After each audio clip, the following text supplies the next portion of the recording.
Hey guys, I'm Elizabeth McCravey, a website designer and business coach for entrepreneurs and your host for the Breakthrough Brand podcast, the show that's all about pulling back the curtain on how to actually build a successful business. I don't skim the surface around here. If you want a deep dive into the nitty-gritty details of what it takes to run a successful business and stand out in a crowd, you're in the right place.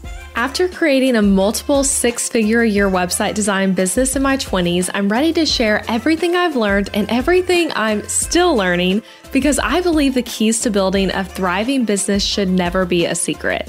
Here you'll find episodes that are actionable, direct, and fun, like friends chatting business over coffee, and a fresh, honest take on the reality of being an entrepreneur. If you're ready to master online marketing, branding, website design, mindset, and business strategy, then this is the podcast for you. It's time to build your breakthrough brand. Let's do this. Clients. We love them. They make our business go round, but there are often difficult scenarios with potential clients and with existing clients where they're asking for things and you're not sure if you can do them or if you even want to do them or if you should do them. You're like, hey, what is the normal thing here? What do other people say to this sort of request? Is this a normal request or this kind of odd that this person is asking me this? So today I'm sharing 3 common but also not common enough to be talked about often, awkward asks that come from potential clients or existing clients, and how I have in the past or would personally deal with these problems, these awkward questions, and my advice for you if you're dealing with the same sort of thing. So we're going to walk through all 3 of these, and I'm going to give you an actual script of hey, here's what you could say if someone asks you this, here's how I would handle it, and just different advice and scenarios. And again, these are common, but I don't feel like anyone's talking about them. So if you hear this and you're like, oh yeah, people have asked me this. Yes, other people are getting asked this too. It's just not talked about that often. So some things you'll kind of hear me say on all 3 of these awkward asks is that there are no rules. So as you hear me say that, I'm kind of going to say up front that I'm going to give you advice on these, but there's also no rules. You can do whatever you want. You are the one in charge of your business. You are the one in charge of your projects. So things to remember on all 3 of these is, first of all, a yes to something once does not mean you're going to say yes to that same request again in the future. So you can tell a client yes to this, and that does not mean you have to say yes again to the next client. Second thing I wanted to remind you of before we get into them, it doesn't really matter what someone else did with that same sort of request because your situation is not the same as their situation. And third reminder, weigh the pros and cons of your options. And regardless of what decision you make it because you want to, not because you're pressured by this potential client or the current client, and not because you think it's something you just have to do. So those are some caveats before we get into it. And I also want to say, if this feels helpful to you, I covered this extensively in Book.Designer, more awkward asks than these, and also more detailed stuff on all 3 of these. But also we go into more 10 common awkward asks, and I'm sharing just 3 of them with you today. And 2, I want to add, if you're not a designer listening to this, still keep listening. This applies to all service providers, and I'm not just going to speak from the perspective of just a design business. So let's get into the first awkward ask. So the first one is what I will be calling the friend-ish discount. So this request might look something like, hey, we went to college together, so I was wondering if I could have a friend discount. Or I'm a friend of your cousin, she referred me to you, could I get a discount? Or a very common one, want to try a website for your Uncle Kenny for free to get your first client. So the dreaded request of a friend discount, or someone who maybe thinks that you guys are friends because you're kind of acquaintances or you're friends with someone they know that you also know. You would not necessarily say that y'all are friends though, or maybe they're a relative. So this is actually super, super common, especially early on in your business, but I would even add longer into business. For example, you're going to hear me talk this in a second, but I got one of these requests 2 weeks ago. So this still comes all the time, regardless of how long you've been in business. And so here's my first grain of advice on this. If you want to do this, do it. That might be different than what a lot of people say, but if you want to give a friend or a friend of a friend or a family member a discount, do it, but you don't have to. And I would say as you make the decision, do it case by case, not as an overarching, all friends get this amount off of this package. So early on in your business, some people will come at me for saying this, but I do think it's a great time to do the friendish discount early in your business to get some clients under your belt. Again, I know not all people who teach on business clients will agree with me on that, but I personally think it's a great way to get client experience as long as you know what you're getting out of it and the discount makes sense for both of you and you think they'll be a good client. And again, not every friend is the same. So your Uncle Kenny might be an awful client that you immediately regret working with, and you might kind of know because of your relationship that you don't want to say yes to that. But maybe your friend from college who you weren't that close to, who you know y'all can be professional with, is able to be respectful and professional with you. And it's possible that that would be the case, but it's also possible that things can go sour or that they can go well. You don't really know until you're in it. And again, it's case by case. So you can kind of predict based on what you know about that person, how you think it will go. So I have 2 stories for you where I've personally done this. So one story I like to tell is that one of my first branding projects ever that I did for my business, I did for a very low, almost free fee. And it was this type of thing. So the business owner was the dad of 2 of my husband and I's friends, and the father-in-law of actually one of my closest friends now. So I had known this man, this client, like my whole life, basically, because of growing up with his kids. So his youngest son, I actually literally went pre-K all the way through college with. So like I've known him my whole life, basically. And the project went fabulous. He was an excellent client. And I kind of knew he would be from even the way he approached asking me to do the project and asking me, like, could he be one of my first clients? I could see that he was likely to be a good client. And I'll also add, I got what I wanted out of the project, which was a really strong testimonial from him, and which is something you really need to ask for in these situations. Don't let that discount client leave without providing some great testimonials for you. And also, I got a great portfolio piece to start my business off with, and also some practice on running the systems of a branding project because I had never really done that before. So it was a good decision for me for sure, and it helped me leapfrog into the next client being paid and at a higher price for branding. And then I'll also add one of my first website projects was done at a steep discount from what I probably would have liked to pay. And that was also a friend from college project. So for that one, it was a WordPress website.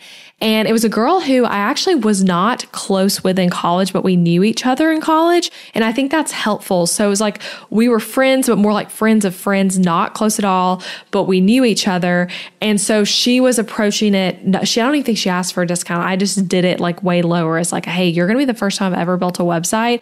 And she was actually starting to become a blogger. And so I was building her blog for her. So it was really cool. And those were good decisions for me. And like I said, right now, though, I actually recently had one of those Uncle Kenny kind of situations. And I said no. And I said, I'm not offering that kind of design work that you're asking about. And I offered to refer him to a designer from Book.Designer. Also, my uncle's name is not actually Kenny. It was not actually an uncle. I'm not going to get super specific, but it was someone in my family. So anyway, if your answer, though, to this is no, and someone's asking you for this kind of discount, a great response would be something like this. So I'm just going to kind of read you a little script. This would make more sense to say if it was over written communication. So let's say her name's Sally. Hey, Sally, it's so great to hear from you. How have you been? I'd love to chat with you about your project needs for, whatever this project is. My package ranges from X to X, depending on your exact needs. I don't offer discounts though. I'd love to chat with you if you're interested in working together. Here's a link to schedule a call with me. So just kind of like straight up like, hey, I'm not offering a discount. My prices are from, $1,000 to $2,000, whatever it is for the package, depending on your needs. Let me know if you want to talk. That'd be a great way to say it. And then if it's a family person, you're like, hey, I know I don't want to work with them, which was my situation. You can offer to just refer them to someone else instead of even talking about a discount. If you're like, hey, you don't want to work with them, or just tell them like, hey, I'm not willing to give a discount. But again, you can say yes to these. And again, I would recommend early on in your business, you considering saying yes to some of these. Okay, let's move on to the second awkward ask, which I'm calling the I'm very popular discount request. So this might go something like, this would be a really blunt way to say it. They probably not actually phrase it like this, but I have a lot of followers. Could I get it for free or for a discount in exchange for exposure for you? And again, they probably wouldn't phrase it exactly like that, but it's basically like an influencer type request if they have a lot of followers, and therefore whatever this project is going to be well worth it to you because you're going to get your product or your service in front of a lot of eyes.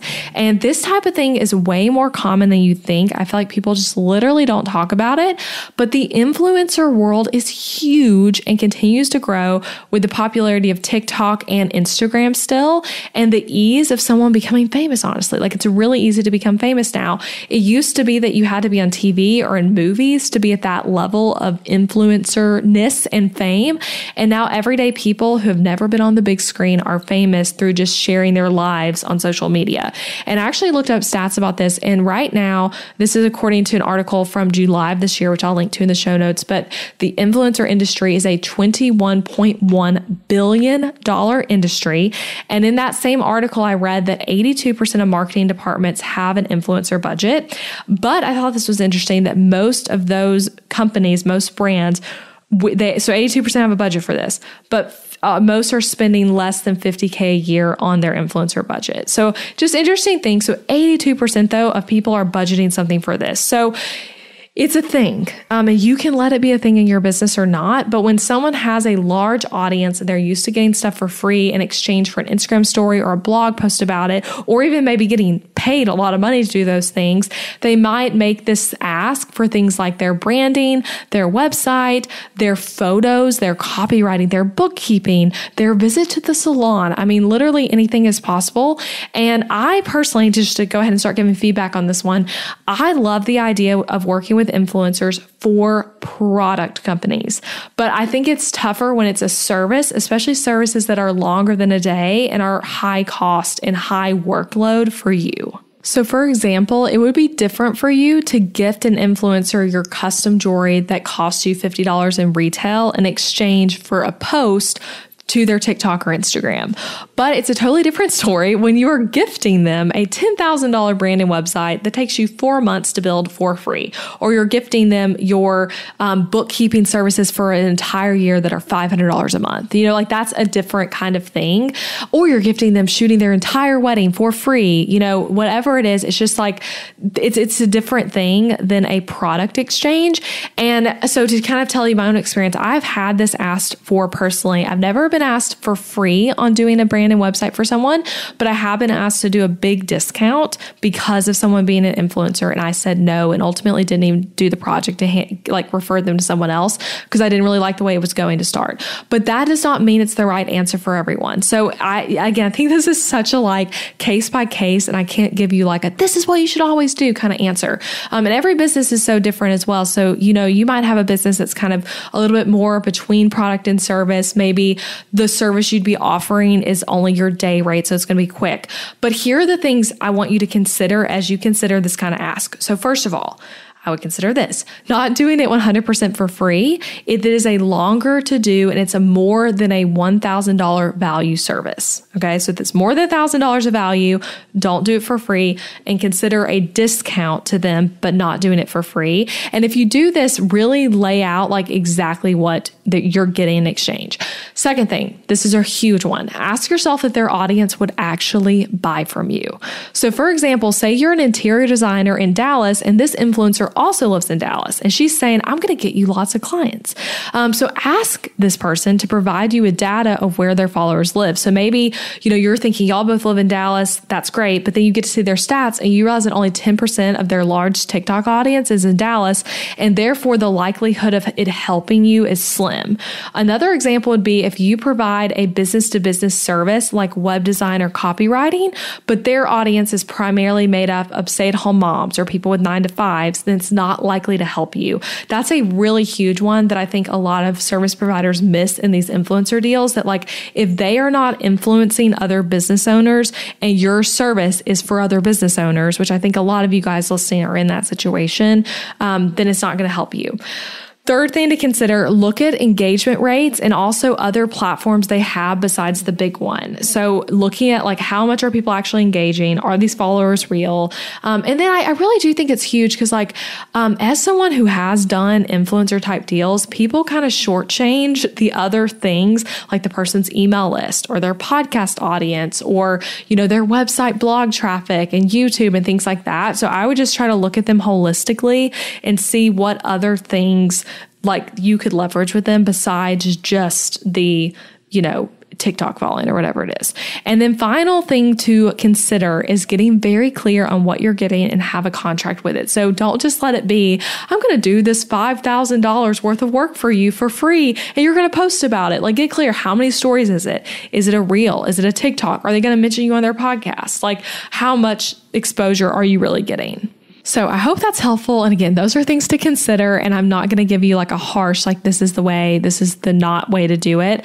I do think it's case by case and different with products versus services. Now, let's talk about the final awkward ask. And I'm going to call this one the DIYer discount. And this one is so common. So some ways this question might show up, and this would be showing up during the project most likely versus beforehand. So the other two are more like beforehand. This is more like during. So could I add in blank myself to save money?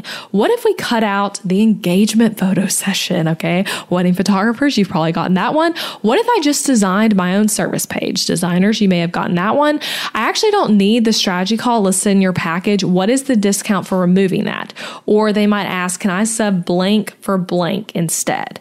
So I do have a more definitive thought on this final awkward ask that I did on the other two. So I would say most of the time say no to this and educate and empower the client with why it's a no.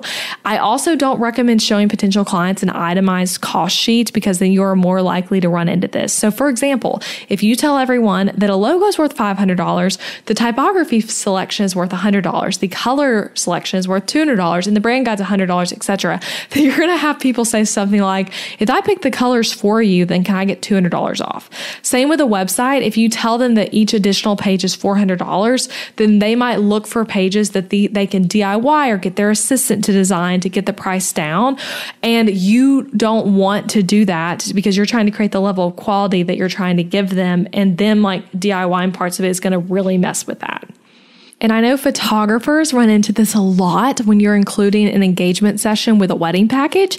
And people might be like, I want to cut the engagement session because what you're saying is like the value of the session is this X amount of dollars. And they're like, okay, great. I would love $500 off the whole package then to not do that session. When really for you, you're like, no, this session is complimentary. It's for me to get to know you ahead of time, to see how comfortable you are on the camera so that your wedding day is not the first time we're doing photos together. Like you have all these reasons why you're including it, and you need to be able to not let them cut it. So a great response to this, I have two kind of like suggestions for it. So one response would be, in order for me to provide the quality you're used to seeing with my other clients, I sell this package in its entirety. I want to take this off your hands and give you amazing brand and website or, wedding experience, whatever it is. And me doing the whole thing for you is how we accomplish that. So that's one answer. Another answer, I like this one. I can totally skip that part of the project if you prefer, but the price will stay the same because that's complimentary to the service. So that would be a great response if someone's trying to cut their engagement session or just like, cutting out picking the branding or, cutting out copywriting for this one page, like whatever it is, we can skip it, but the price is going to stay the same. So that is it. Those are the three awkward asks. And I just want to run through again, those like kind of things I said to remember, because as you've heard these, I want you to kind of bring it back to that. So remember that a yes to something once does not mean you're going to say yes to that same request again in the future. You do not have to keep saying yes to the request over and over again from new clients or the same client. Second thing, it doesn't really matter what someone else did with that same type of request. So you might have a friend who did their first copywriting project for free or has a bunch of bookkeeping clients that are free for exposure. That does not mean you have to do that too. And then third thing, weigh the pros and cons of your options. And regardless of what decision you make it because you want to, not because you're feeling pressured by the potential client and not because you have desperate energy of like, you're never going to have this opportunity again if you don't say yes to this, because that's simply not true. Okay, so that's it, friends. Let me know if there's another awkward ask that you want me to talk about in another episode, because again, like I said, in Booked Out Designer, I have a whole lesson on this and I cover way more awkward asks than just these three. So I'd be happy to talk about more in the podcast. And again, if you want more on this and you're a designer, go check out Booked Out Designer for all the goods on awkward ask. And if you're listening to this episode live, remember that Booked Out Week is happening right now, which means there's all kinds of bonuses and a discount if you join Booked Out Designer right now. So head to elizabethmccravey.com/BOD. I'm also linking that in the show notes to get all the details on Booked Out Designer. All right, that's it, friends. I'll be back next week with another fun episode.